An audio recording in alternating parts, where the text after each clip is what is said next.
Welcome back to Schmattz Outdoors, everyone. Today we're just going to give you kind of a postseason update. I have all my traps pulled, so we're done trapping for the season. Now the work really begins. As you can see, we're down in my basement. I just thought I'd give you guys a little update, kind of how the season went. I'm not going to get into too many details.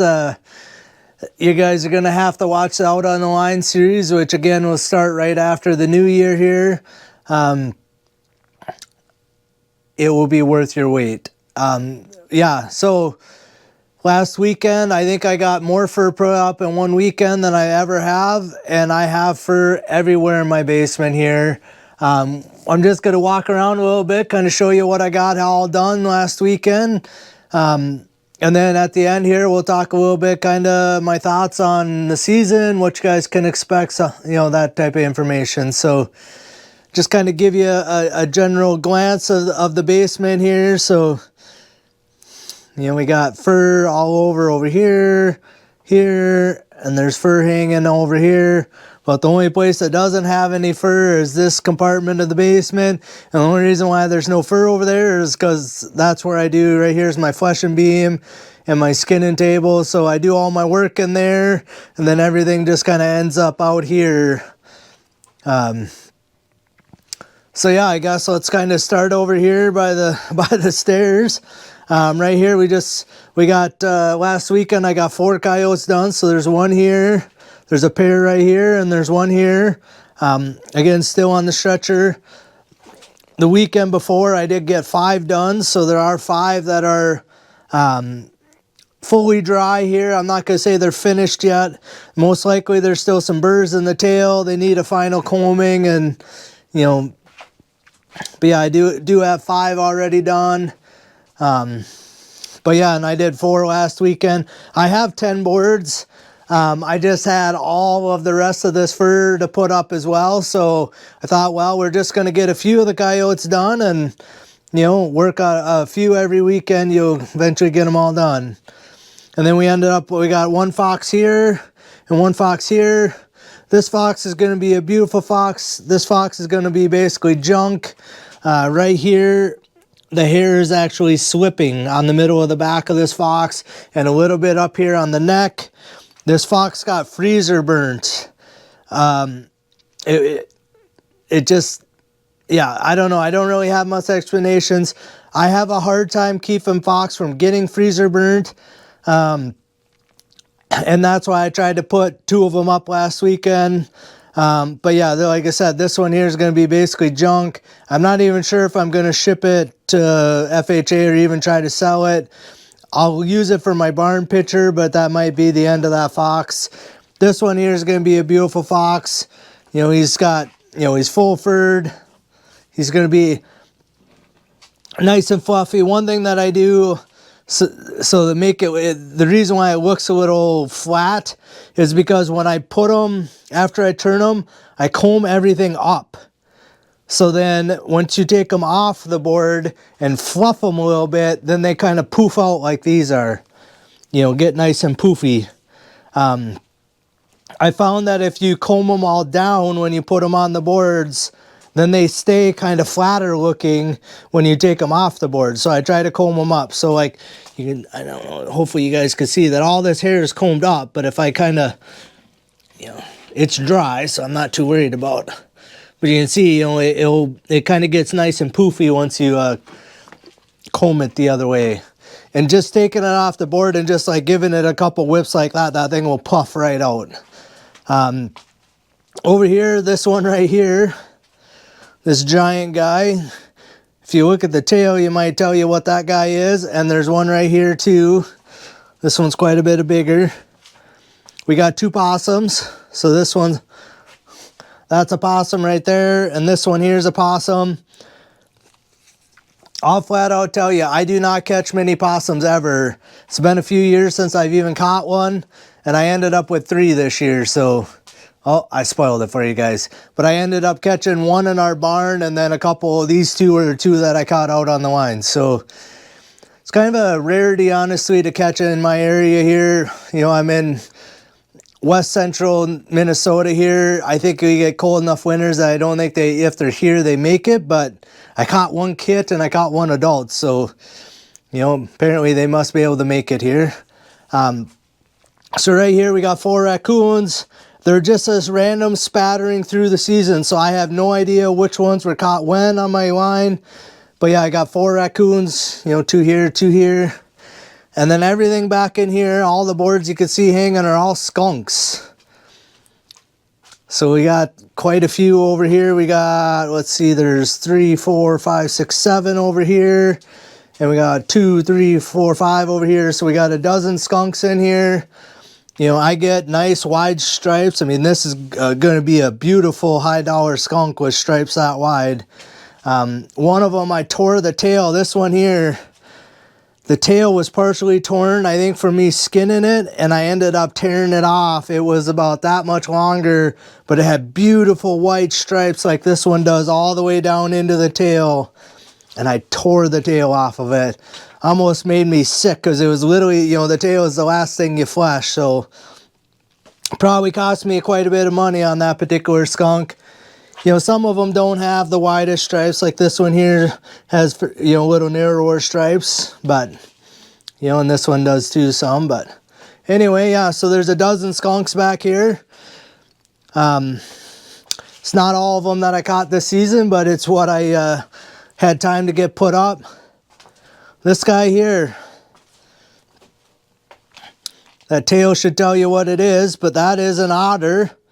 I would say it's just a young of a year. You can see it's going to be just a medium size. It wasn't even caught really all that early, but it ended up dark. So I don't know, just being young of the year. The belly's not quite as dark as the back is, but... And then it had a gash in the side, so I didn't cut the hole. It had that, like a bite mark almost in the side there that tore open when I was fleshing it. And it was through the... through the fleshing on there, so again, it was something that happened to it before I caught it. So, and then we got 1 raccoon here, got 3 raccoons, 2 more on this side. Again, they're kind of a random spattering, you know, they're a little bit gray slatey looking. You know, you catch what you catch, you know, like these 3, this one's a little bit gray, but these 2 are beautiful. This one here is a 6XL raccoon. So you can see there's no more lines. This is 6XL. This one's 5XL. That one's 5XL. This one here is only 3XL, I believe. That one's only a 2XL. I'm pretty sure, yeah. Because this is 4'3", so it'd be a 2XL. So that's like a young of a year raccoon for me right there, is the one that's 2XL. So yeah, so we got 5, 6 raccoons here, 4 more over here. So I did 10 raccoons last weekend. Right here on the table, we got 1 beaver. The funny thing is, this beaver was actually bigger than this one. You know, actual weight and size of the pelt. I put them both on the same ring because this one didn't seem like, if I pulled it out to the, you know, the last ring on my board, but you could see it almost looks like it's like almost cracking a little bit, like this one's overstretched, and that one looks perfectly fine. And that one was almost tight when I put it on there, and I darn near loose, you know, took it all off and moved it in a ring. This one was loose, like actually had quite a bit of slack in the middle, and it cracked. So got the 2 beavers done. And then up here, it's going to be hard to show you them all, but there is lines and lines of muskrats. So we had ourselves a pretty good year on the muskrat line. I know you can't see them real well, but there's muskrats all along in here. Yeah. So get you around the, you know, so you look, there is 64 muskrats hanging up right now. Everything I showed you has all been done in one weekend. So I had a heck of a weekend getting fur done. Very productive. And now I'm going to spend hours. I imagine I got a couple hours for sure just taking all this fur off of the stretchers. So that's what we're going to start doing as soon as I'm done videoing here. But yeah, I just wanted to kind of give you an update.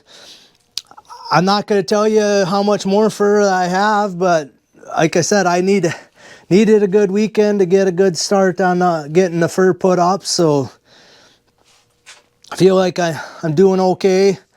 So I just wanted to show you guys what I have going on. Had a good year out on the trap line. So just last weekend, 3 days, 3 solid days of fleshing. I got 4 coyotes, 2 fox, 2 possums, 10 raccoons, an otter, 12 skunks, 2 beavers, and 64 muskrats put up in 3 days. So it's about all my back can handle. It's all my shoulders wanted to do. I was just plain tired. I do have a couple more. These are all what I have left for raccoon boards. I got a couple of the small sizes, which are basically for skunks. One narrow size raccoon board, and I have 2 big raccoons. I thought about taking out a couple more, but I figured I had enough put up. But I also sort of have this issue, so I just use a shotgun shell box. That's all the stick pins that I have left of used stick pins. And then for muskrats, I like to put clothespins on basically where the legs would be on the sides of the muskrats to make sure that it keeps them up tight. Otherwise, they like to droop down a little bit, and then you lose length on them. So I have clothespins on all of them. I don't think I could do, I think 5 more. I think I got 10 more clothespins is it. So I'm about maxed out on how many I can do in a weekend. And like I said, I only have, 6 quick pins left. And I actually had some of them on the one fox. I had a couple of them on this fox before I turned them. Because down here he's got a little tear up about an inch right here. So I did that when I was skinning him. So I had a couple extra clothespin stick pins on him. So I was down to 3 or 4 stick pins. I do have a few brand new ones. I got a couple hundred right here because I do ruin a few every year. Putting them into plywood boards, you end up pulling the heads off of them. So I imagine when I'm taking these off, I'll probably end up pulling the heads off of 3 or 4 of them. But some of these are 10 years old or more, so it's just what happens, I guess. You just gotta, I don't know. You just gotta put it in, knowing that it's gonna happen. So like I said, I do have some extra. I have some brand new ones, but felt good when I was getting low on that box. I'm like, man, it feels good to have that box empty because it's the first time I've had this much fur up at one time.